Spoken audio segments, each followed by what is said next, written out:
अजा एकादशी।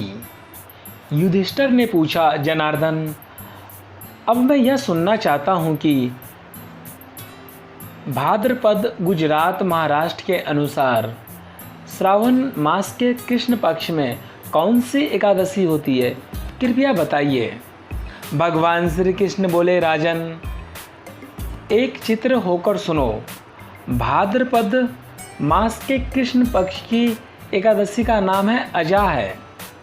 वह सब पापों का नाश करने वाली बताई गई है। भगवान हृषिकेश का पूजन करके जो इसका व्रत करता है उसके सारे पाप नष्ट हो जाते हैं। पूर्व काल में हरिश्चंद्र नामक एक विख्यात चक्रवर्ती राजा हो गए, जो समस्त भूमंडल के स्वामी और सत्य प्रतिज्ञ थे।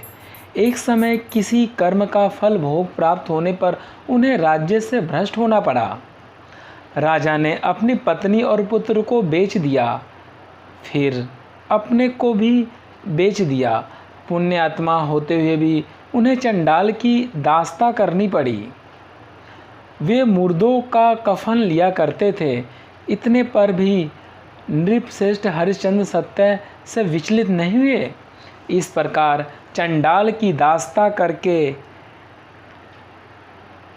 उनके अनेक वर्ष व्यतीत हो गए। इससे राजा की बड़ी चिंता हुई। वे अत्यंत दुखी होकर सोचने लगे, क्या करूं, कहाँ जाऊं, कैसे मेरा उद्धार होगा। इस प्रकार चिंता करते करते शोक के समुद्र में डूब गए। राजा को शोकातुर जानकर महर्षि गौतम उनके पास आए। श्रेष्ठ ब्राह्मण को अपने पास आया हुआ देखकर नृपश्रेष्ठ ने उनके चरणों में प्रणाम किया और दोनों हाथ जोड़कर गौतम के सामने खड़े होकर अपना सारा दुखमय समाचार कह सुनाया। राजा की यह बात सुनकर गौतम ने कहा, राजन, भादो के कृष्ण पक्ष में अत्यंत कल्याणमयी अजा नाम की एकादशी आ रही है, जो पुण्य प्रदान करने वाली है। इसका व्रत करो, इससे पाप का अंत होगा। तुम्हारे भाग्य से आज की 7वें दिन एकादशी है। उस दिन उपवास करके रात में जागरण करना। ऐसा कहकर महर्षि गौतम अंतर्धान हो गए। मुनि की यह बात सुनकर राजा हरिश्चंद्र ने उस उत्तम व्रत का अनुष्ठान किया। उस व्रत के प्रभाव से राजा सारे दुखों से पार हो गए।